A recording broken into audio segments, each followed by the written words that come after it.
Good day, strategy gamers, and welcome back to episode 25 of our Let's Play series, War in the East 2, 1941 scenario as the Soviets.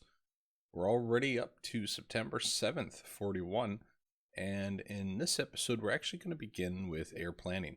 I've had a couple comments come in from the channel asking for just a little bit of an overview of what we've been doing in the air planning phase. I really find myself that there's not much exciting going on there. It's pretty simplistic for me, but I'll just go through a little bit of what we've got going on in the air planning phase for everyone so they can see. And if I'm doing something horribly wrong or you got any tips or advice, I'd love to hear them too. But the approach I've really been taking with the air planning phase, let's see here. Oh, yeah, there we go. And I'm going to turn off these operational groups. Those get in my way, I feel. But the approach I've been taking along the frontier is we're running recon because we continue to have a kind of surplus of airframes for that purpose. So we run a little bit of recon along the frontier. And then that really helps me try to get an idea too of where they might be building for a push, right? So for example, all of these forces that came in and around Smolensk, I didn't have really sufficient recon there, so I didn't know about it ahead of time. So what I've been trying to do is to get recon here a little bit between Smolensk and Lake Ilmen to see, are they going to try to press through here, which it looks like maybe they will, similar to how they did in between Smolensk and Oryol. So trying to get some recon there to gauge that. The other thing we've got going on is we've got ground support happening along much of the southern front, really condensed around that Dnieper River area in Kharkov.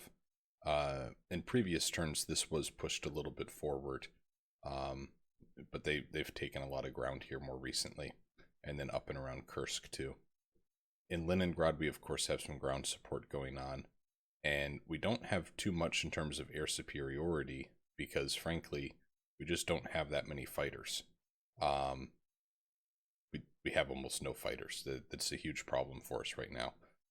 So we're trying to devote everything towards ground support and recon at the moment. And we've got some pretty big spots along the front where we're a little uncovered, but I don't think there's any other way around that at this point in the war for the Soviets because they're just not building that many airframes.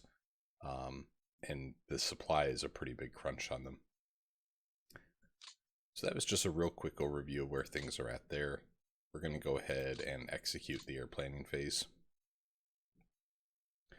There might be a little bit of a reduction too in the number of sorties flown because I should have showed this, I missed it, but there is rain on kind of the northern half of our front, and I do like to tweak the air directive set, what do they call those, like the summary settings or what have you, to say, hey, these air groups, I don't want them flying in poor weather, right? Like the weather has to be above a certain threshold. I usually try to do that for the bombers and the fighters at least, because those we just really can't afford to take too many operational losses on them because of poor weather. And then here's our summary screen, right? So we lost 7 recon here, 6 recon here, 3 in the south. But as you saw, most of our assets are being deployed towards ground support, so we won't really see how that goes until we get into the actual action of things. All right, and now we find ourselves right back here to the ground movement phase where we normally begin. So in the previous turn, you should probably take a look at it. No big surprise here for anyone, but the Axis were a little aggressive. Most notably, they punched a hole through the line right here by Leningrad. They weren't quite able to move into it though, so I may have an opportunity to buffer enough defenses around that before they're able to take advantage of the situation. But let's take a look at how those results played out. So at first they attacked with the 291st Infantry, pretty even results on the field. Then they threw the Polizia SS Infantry Division, again just to try to weaken us a little, I think. The 6th Panzer Division then attacked. They only lost 3 armor, so we didn't inflict too much damage there. But then they brought all their forces really with 50,000 men attacking our 20,000. They did lose 8 armor, but we haven't been taking out much armor from them lately, so I'm a little worried about how high some of these numbers are still on some of their Panzer divisions. And as you can see, fortification levels just deteriorated, and we lost 3,500 men. And 3,500 men is it's a bit of a big blow up here, right? Because that's a little bit more than a third of an infantry division that we'd have at full strength along this line worth of men. So it ended up that these three units ended up retreating: the 223rd Rifle Division, Naval Infantry Brigade, and the Leningrad Militia Rifle Division. So we lost them there. They then tried to attack here just a little bit to the east, but we managed to hold. I just think they probably didn't have enough weight behind it after the assault in the line here to really push through. The concerning part, though, is that they knocked our fortification levels down to 0. So that's really going to make it difficult to continue to defend that hex. And yeah, over here they pushed us back to, I mean, we routed. We really didn't have too much sitting there. Just the one rifle division. They didn't take too many losses. They were able to get out. They did rout, though, so they're now currently behind our lines here. We'll also take a look, just while we have the battle summary screen up, just the action that happened south of Lake Ilmen. All along the front line, we actually managed to hold our positions, so pretty thankful about that. Here they lost 200 men. It wasn't too much of an effort with just one infantry division. Down here, they actually attacked twice. The first time they halted at 875, so there was no losses at all. The second time at 625, so they lost a few men. Here, no real losses on either side. No losses on either side because they're not even getting close enough. And I think that's going to fare really well for us the longer we can keep that up, because these fortification levels, as they increase, it's going to become so difficult for them to break through. Like, now that we've got this up to a 2, that's 21 defensive value. And they're really not going to want to devote panzer divisions to this section of the front. So if we can hold like another 2 or 3 turns with this line as it is, and if we can get all of these up to fortification level 2, we're golden. We are absolutely golden if we can get to that point. So back to the front, though. Leningrad, we have a lot of questions to try to answer here, what we're going to do. Because they've broken through here, our defenses are significantly weakened in this hex now. Not only because we've lost the fortification levels, but also now because they can attack from a total of 3 hexes. So we have to start considering some options here. Now, in the back, we'd started to build up some of these forces. They were on refit, which now it looks like they're probably both good to go. So I might be able to take one of them back here into this hex, which is already fortification level 1. I don't think I have enough forces at the ready to be able to move south and try to retake that hex. I really don't think I have enough for that. So let's see. Up here, this unit is on unready. We're going to set them to refit. Set them to refit. Refit, because I need these guys in action as soon as I can get them back. Really is the brunt of the matter. Over here we have the mechanized division, which is on reserve, and the motorized battalion. I think we're going to keep them on reserve because that's pretty useful to have them there. When we set these, no, they need to be on refit too. Okay.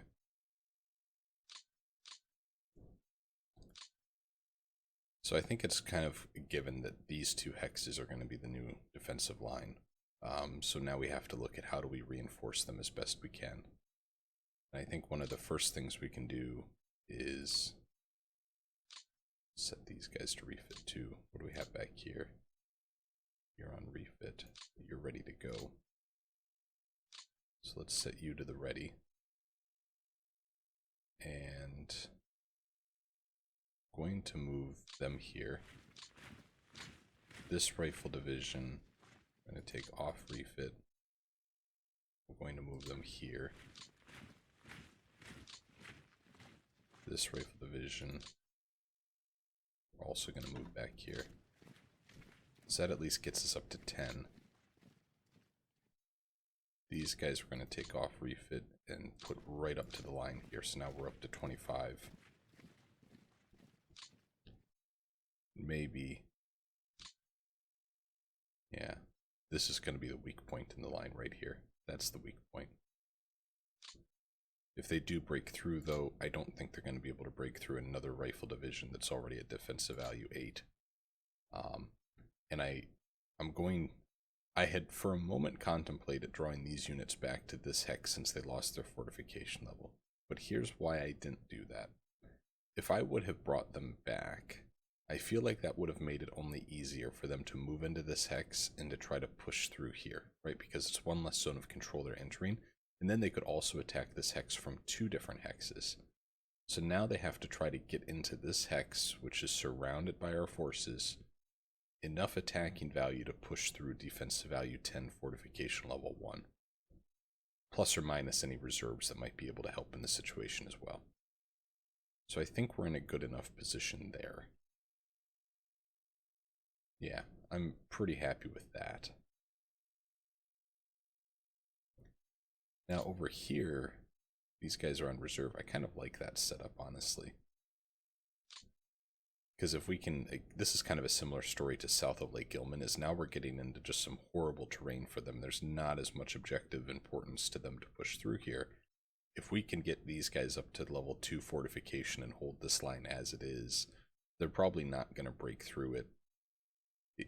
I don't want to say for the entire game, but I think it's unlikely that anytime soon they try to break through that. And if they do, it'll come at some pretty heavy losses. So we're going to leave those guys right where they're at. You can see they're already starting to dig in here. They haven't really advanced into these hexes. Probably so that way their forces are able to get a little bit more combat prep recovery and fatigue recovery after this long and exhaustive push north to Leningrad. So I'm feeling like I'm maybe a little heavy south of Leningrad here, whereas in Leningrad I'm feeling a little weak at the moment. So we're a little nervous about the situation, again, just because, too, if they do cut us off by Lake Ladoga, Leningrad, what I've got there is what I've got. And that's just, they would have to hold, right? And that's a really tough situation. This unit, I am going to move them up here, though. Again, the importance of just keeping units occupied in areas where we do have fortification levels established. So even if they don't have enough men to necessarily expand this any further, by having men occupying those foxholes, those trenches, they're able to keep them squared off, neat and tidy, right? And maintain their standards against the conditions, especially since, for example, I think in this area right now, it is raining. Let's actually look at that real quick. So in the air, it is, no, okay. Maybe it's a little bit further east there. But it's probably working its way down. Anyways, this guy back here on refit, and he needs to be on refit, that's fair. I think I'm going to bring him all the way over here, 'cause if they do close off Leningrad, I want to again have as many forces there as I possibly can. And then I think I'm going to take, would really like to move one of these units to this hex here. So I'm going to take this routed unit there. I'm going to take this mechanized division over here. I'm going to take this routed unit down here. So I don't have any anticipation of them breaking through here. If they do, by the way, we're in serious trouble with the longevity of this campaign if they break through here in the next turn. But this keeps a lot of men in this hex to try to continue rebuilding those fortification levels. Because these two right here, I need to get them to 2s or 3s as quickly as I can in the event that they do break through in any of these hexes. All is not lost if these are at 2s or 3s. Because the other differentiating factor, if they break through this initial line, is then they also have to cross this large river, right? This isn't a small river, this is a large river that really adds a lot of penalty to them. And in this hex, they're attacking in the heavy woods. And in this hex, it says clear, but I thought maybe they treated it as urban. Maybe that's just some of these, yeah. Okay. So I just need to get these fortification levels up as high as I can, as quickly as I can. I'm really hoping that in this hex in particular right here, that they don't try to push through this turn, because I really need this one to be a 3 as quickly as possible. Same can be said here. And they certainly have enough forces to push through in this one this turn. It's not a horrible position to have the line, though, if I can hold this hex. And with this unit on reserve, I'm really hopeful. Oh, see, I almost missed that. Gotta turn it back to reserve. I'm really hopeful they can help push back if the 6 Panzer does get involved again. Over here, we're looking a little weak, but we're building up that fortification level, so we're going to stick with that. I'm certain they have enough kind of behind the scenes here to be able to push through, but since we can't see it, we can't react to it, and honestly, if they did have something here at the ready, they could just as easily decide to move that unit up here and attack Leningrad. It's too unpredictable, even if we knew there was something here. So I think this takes care of kind of our Leningrad pocket north of Lake Ilmen. Overall, pretty happy with the defense here. Again, I had thought they might have pushed to Lake Ladoga much more aggressively and much quicker. I'm going to shut up now, though, because I realize I'm jinxing myself once again. But I'm optimistic after seeing this situation that maybe we can keep holding. Let's actually take a quick look, too, at the historical dates. Yes, you see, they did take this in September 2nd of 41, so they're 1 week late here. And then in September 8th, they took this. They're already 1 week late here in this hex, too. So I'm optimistic we're going to be able to hold on there. All right. I need to turn that off. There you go. Now, looking south of Lake Ilmen, which we already did a little bit, I'm pretty happy with just all of this. So I'm not going to touch any of this in any meaningful way, I don't think. We're a little weak here, but I don't have too many other forces anywhere nearby to pull through. So really the emphasis is going to be is can these guys get dug into fortification level 1 before they attack? That's going to be the determining factor, because this will jump up to an 8 or a 12 if we do.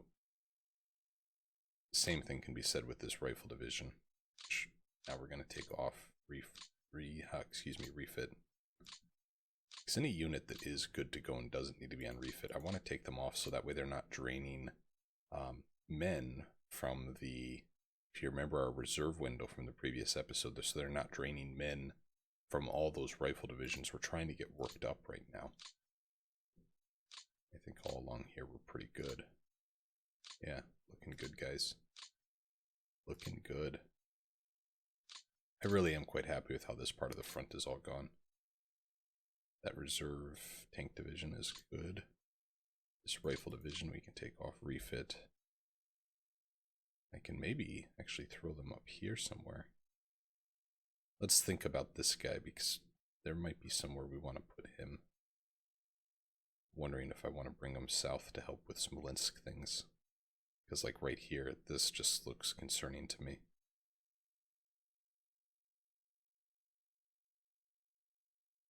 Let's see. I'm going to bring them down here. Okay. And then I'm going to take this mechanized division. I'm going to move them south to this hex. So that gets me up to 14. We're still at 9 here, which is good enough, I'd say. Yeah, I think that works well. That tank division, 135 tanks to try to throw out any type of assault here. I like that. And then we get to the elephant in the room. Smolensk. What the hell are we going to do about this? So you see that although they did break through and reconnect with their pocket that we had cut off, they are still in a pretty desperate supply situation. So I'm not expecting, yeah, like this is fuel levels, right? I'm not expecting anything too aggressive this turn. The following turn, though, I'm really worried about. And I think, so let's talk some of our options here.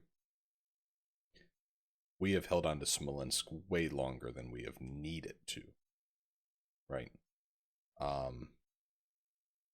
So I think one of the questions should be, is this the turn to withdraw out of Smolensk? So that way we don't end up with these rifle divisions that are just completely encircled, or other assets that are up here, right? Because you look at this, like here we have defensive value of 2 sitting in this hex. 1 up here, 2 here, 1 here. This is now the front line. This used to be forces trying to close out a pocket. Now it's the front line. And they can push right through that towards Moscow. right? They might say, we don't even care about cutting off Smolensk. We're just going to push straight on to Moscow.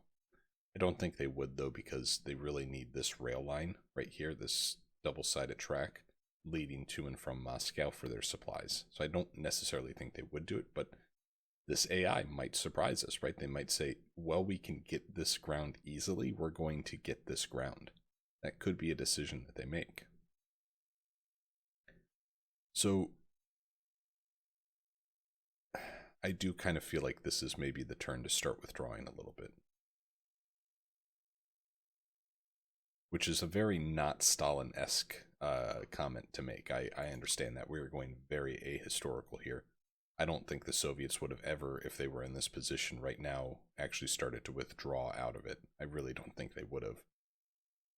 And maybe we don't do a full withdrawal. Maybe we just pull back some units at a time. So you see here, July 16th, they had all of this. By July, they had all of this right here. So we certainly have held them longer than the historical number. What scares me, though, is that up here, they've raced towards Moscow sooner than they have historically. So they didn't take this until the beginning of October. It's only the beginning of September right now, right? So I worry that we give up this ground more quickly than we did historically, and ultimately, Moscow matters, Smolensk doesn't. Because they're going to take Smolensk. We have to accept that reality. So I do think we're going to start a slow drawdown of our forces here. So we're going to kind of be a little choosy and pick which ones to pull back here. So I think I want to pull back the 252nd Rifle Division from here. And I'm going to take them right up here to this hex where I think they could be... I thought maybe they could be valuable, but maybe they can't be. Because that got us nothing. Probably it's just clear terrain and no fortification level.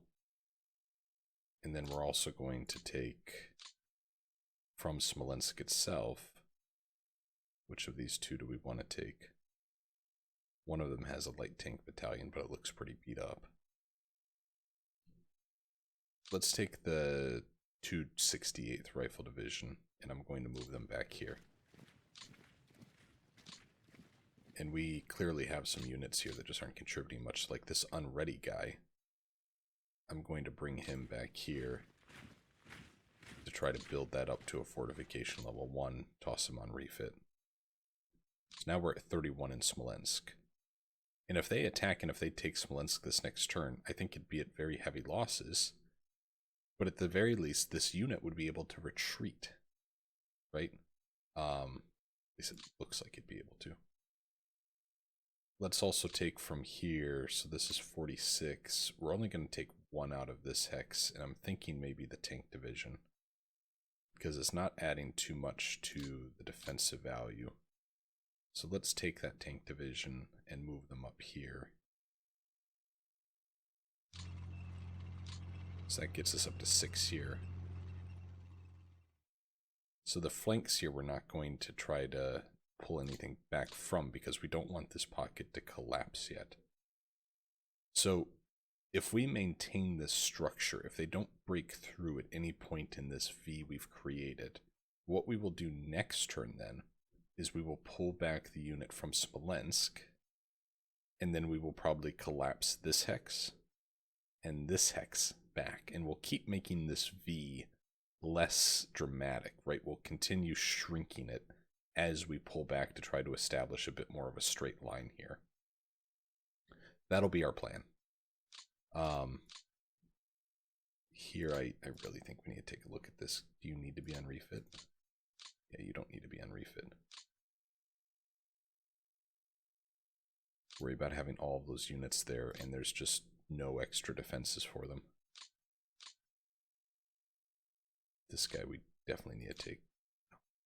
Oh boy, what a mess. So let's bring up this rifle division here. At least gets us to 2. I mean, something. Okay, and then down here we're definitely going to pull back, right? Because we have no defensive leg to stand on here.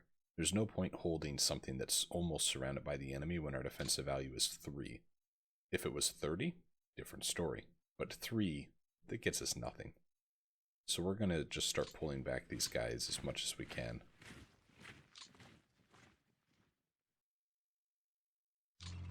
And it looks like we're going to have to do a little bit of a leapfrog here because of the zone of control that's making it tough for us to pull back.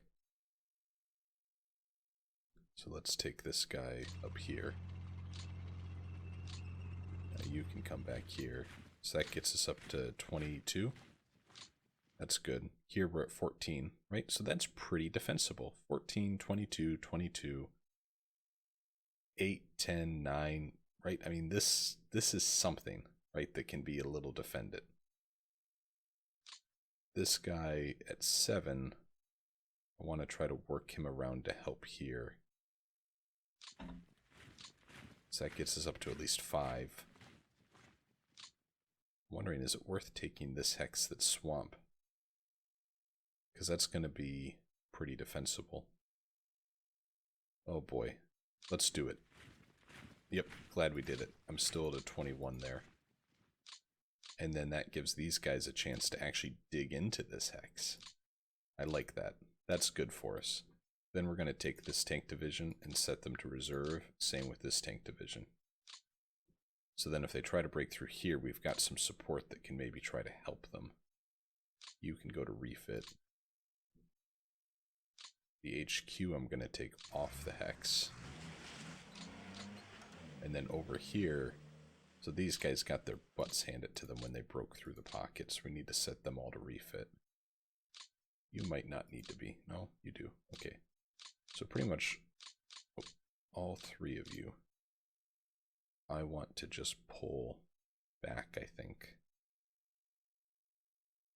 Or do I? I think I do. Yeah, I do. You're on refit. This route it unit here. I'm going to take you back here. I know that's further away from the HQ. Kind of okay with that because I want them to start digging in here. Okay. Good. I like this. This is good. This is like this. No, not the singular. I'd say these 3 points and this point worry me the most. I think this point worries me the most because I think the AI is going to sit there and say, we haven't been cutting off and encircling Soviet units and really taking them out of the equation for future fights, right? We've been allowing them to retreat, withdraw, rout, whatever it is. They have not done a good job of capturing our men this game. So I think the AI is going to sit here going, we need to try to encircle Smolensk. This will be the point of attack. That's my guess. What I'm equally worried about here, though, isn't necessarily that it has a huge tactical consequence to our situation. It's that every hex between here and Moscow, we need to make them bleed for it. And if they attack right now, they're going to take it too easily. They're not going to have to bleed for it, and that's my concern. And that's why so desperately we need to get those units that are in our reserve worked up to deploy outside of Moscow. Like, we need these guys ASAP. I need to put these 10,000 men, rifle stacks, 11,000, 7,000. I need to, this turn, I mean, I don't care what happens in the south when the AI happens or when we do that in the next episode or anything like that. My mind is made up. All of our reserve units are going here now because we have to hold the line here. It is the most important thing facing us right now. Them taking Moscow, I just feel like they're making too much good progress here. Because between October 7th here, or actually, here's probably a better example. October 6th here, yeah, so kind of this area here, it took them until October 25th to get up here. So pretty much in the month of October, they went from here to here, right? So think about that. If it historically took the Germans 1 month to go this stretch of hexes, and if we're 1 month early on them being here, if they get to the perimeter of Moscow before it's even October, we're done. We're just done. Because we need to at least make it until November before they get to these hexes here. To have a really good shot, that is. That's not to mention or discount, for example, all the stuff that happens with Tula and Rzhev. And Rzhev is a huge thing that I'm kind of surprised they haven't made more progress towards, because it's a bit of a crossroads that they historically did go after. Yeah, okay. So this is our situation in Smolensk. Like I said, next turn, if we hold this shape, we'll pull out of Moscow out of Smolensk entirely, and then we'll take this hex and this hex probably and pull them back, leaving this as the focal point that we pivot off of. Can we do that this turn even? Do we maybe do that this turn? So I wouldn't be able to get that guy out this turn, but I could get these guys up. See, this is a bit of a question now. No, I want to try to bait them into attacking Smolensk. That's what we're going to do. We're going to try to bait them into attacking Smolensk. Okay. I wanted to check too. Oh, good. Yeah, so look at this. So we did actually recapture this rail line going south towards Smolensk.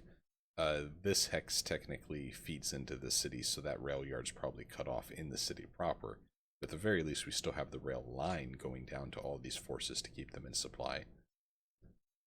So yeah, that might change my opinion on what the AI might do, because I think the AI might have a focus to say, hey, we should really cut off this route of supply in this pocket before we encircle it.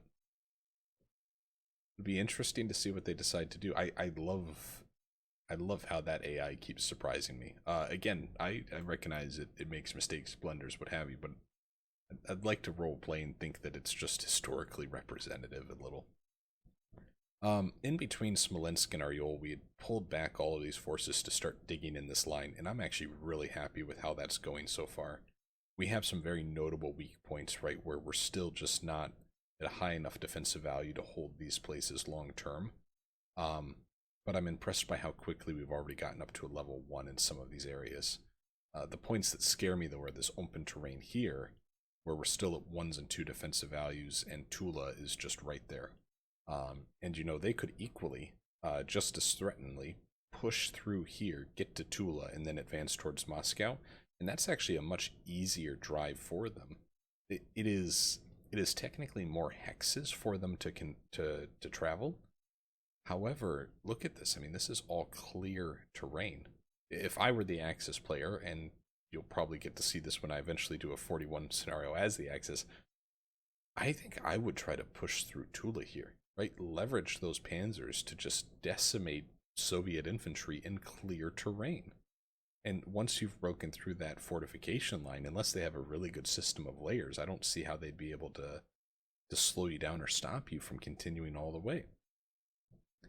Well, let's end that dreaming I have there of being on the attack for once. So these guys are going to keep digging in some of these areas. It's really being productive. I think we have probably in here some units that were on refit when we first put them there, but are now okay. And again, I want to take them off refit, not because I think they're in tip-top fighting shape, but rather because I need the force. I need all of my men going to those reserve units that we saw there on the reserve screen. That's where I need them to go so badly. Yeah, so this unit can actually probably stay there. And if you remember in the previous turn, they had actually tried to encircle our unit here. I said this is how you kind of try to prevent an encirclement in that situation, how things had played out. And look at it. We prevented an encirclement. So what we're going to do is now take this hex, these units out of here, and then bring them around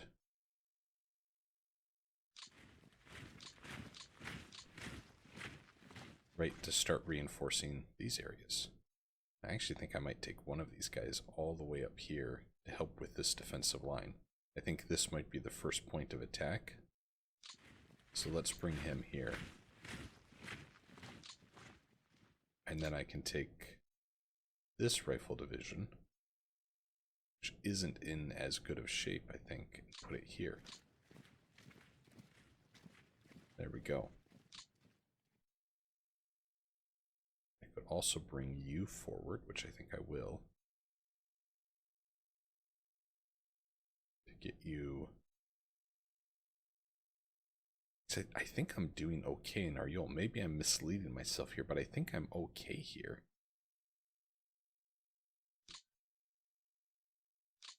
Yeah, so I'm going to put you... Where should we go? I think this is the area of concern here. So I'm going to go up here. And then we'll change armies too, so that way this is all proper and kosher. So 13th Army. There we go. Yeah. We're kind of alternating here with our defenses. This guy's unready, otherwise I would throw him in there. If he was just refit, I'd throw him in, but he's unready. I don't think they'll probably attack here. If they do, I still have an escape option next turn into this hex, because I don't think they'll be able to take both of these hexes in the one turn. So it's kind of that slow withdrawal, and again, tempting them to say, no, I'm still exerting this zone of control against you. You kind of have to either try to go through or around, and if you go around, it's going to be more costly to you. Instead of just, right, this flat-out bum rush retreat that we'll have, I think that's going well here. This guy can go to ready. And yeah, I'm going to sacrifice some of these guys to move them up north here to help with this stuff, because this is more so where my worry is. So we're going to bring this airborne unit up here to help that tank division.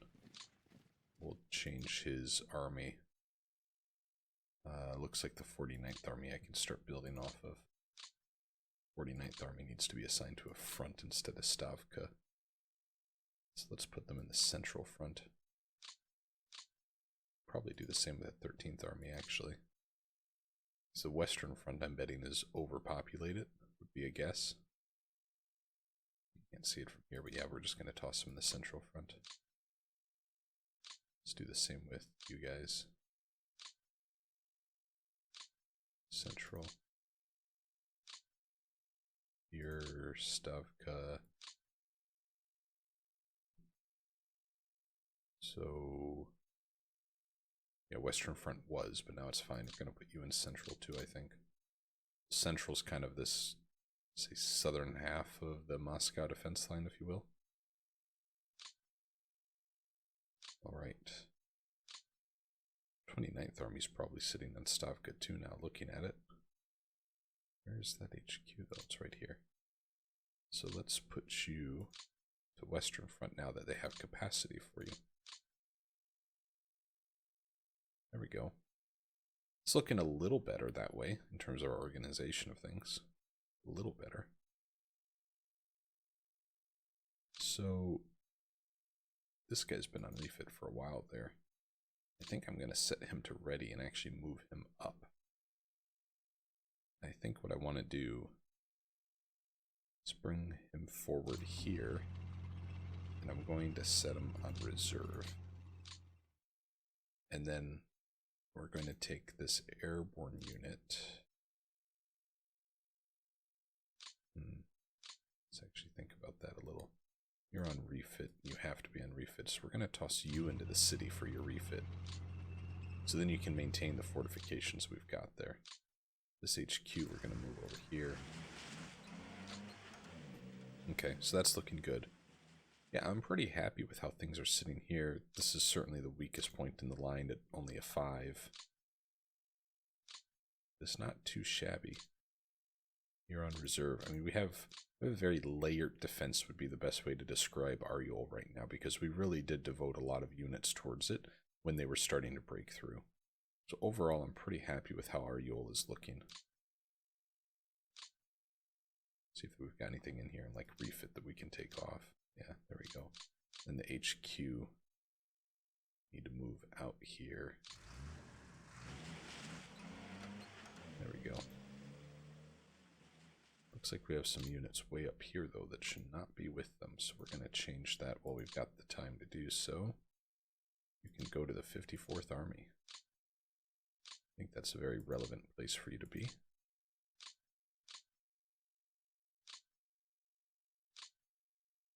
54th Army. And let's maybe take these other units in the same stack and put them in the 54th Army too, I think. That makes sense. You're both unready. I didn't even see that. So I think I'll try to take at least one of you off the line. I'm going to put you in this swamp hex so you can maybe start digging in there. Actually, maybe I'll put both of them that are unready there.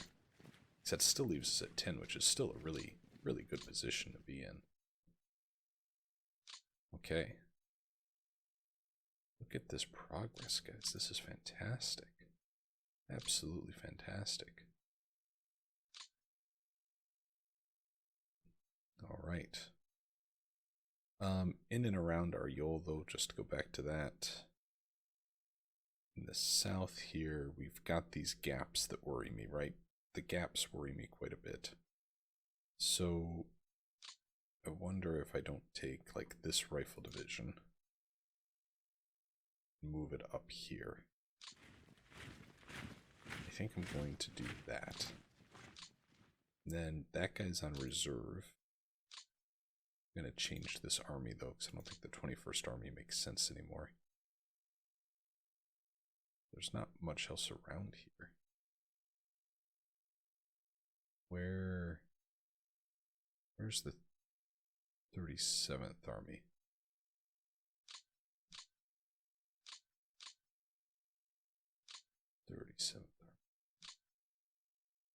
That's the front. 3rd Army. Must be somewhere in here. 9th, 4th.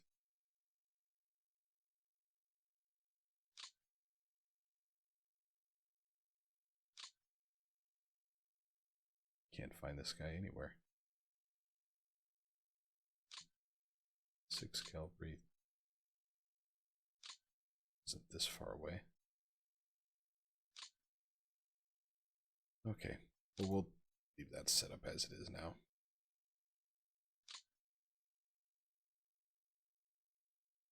I think I might change you, though, to be part of the Western Front.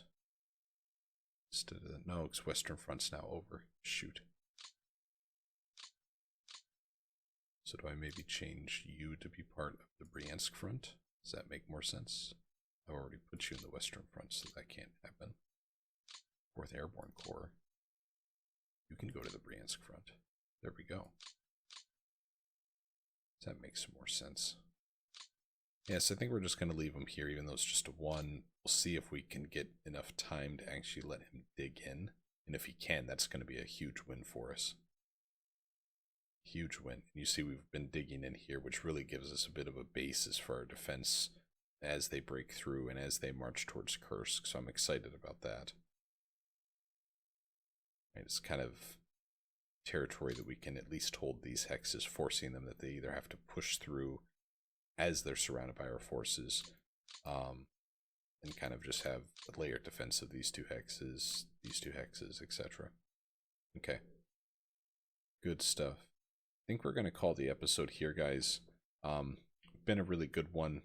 Some tough decisions ending around Smolensk. Such a emphasis on us having to get those units in from the reserve. Thank you, as always, so much for your continued support of the channel, and as I always say, of this fantastic game and series and what it contributes to this niche genre. It really is fascinating that we have this available to us. And if you have any questions or comments, feedback, please toss them in the comment section below. I do really, even if I'm late on responding to them, I do try to incorporate your feedback and your thoughts you're having there. For example, touching on some of the air planning stuff, whereas we've let that drop off over time, because I felt like, at least in the 1941 scenario, I feel like there's just really not much going on there. Again, that may just be my own error, right? Maybe there should be a lot going on there, and I should be putting more attention to it. Maybe I'm doing something horribly wrong, and um, maybe that's why you guys are asking for it, because you expect there is stuff going on there. But just excited to hear anything you've got to say about the channel or the content, and your advice is, I think, really made me a much better player of the game. Saw a comment as well a couple of days ago about some PBM games. Um, so we've been talking about how we have the War in the West game out there, and that's running on Fridays now. I think a very realistic future lineup is that when Stalingrad to Berlin finishes, we might do a play by email War in the East. And then when this 1941 finishes, I think that might be when we look at War in the Pacific, or maybe the War in the West one finishes first, and that's the next War in Pacific. I'm not sure exactly.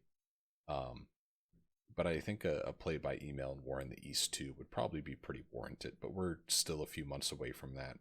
These games take a heck of a long time to play. But I agree with you guys. I really would like to test myself against another human and see how that goes. Um, and if nothing else, I think it would probably provide some pretty laughable content for all of you guys to get some humor out of watching me get beat up by another human. So uh, I'm guessing that I'll face much more difficult challenges. Because I find the AI already surprises me. I'm certain a human would surprise me even more. So yeah, thanks so much, guys, for your support. It means a ton. And as always, strategy gamers, hoping you have yourselves an excellent day. Bye now.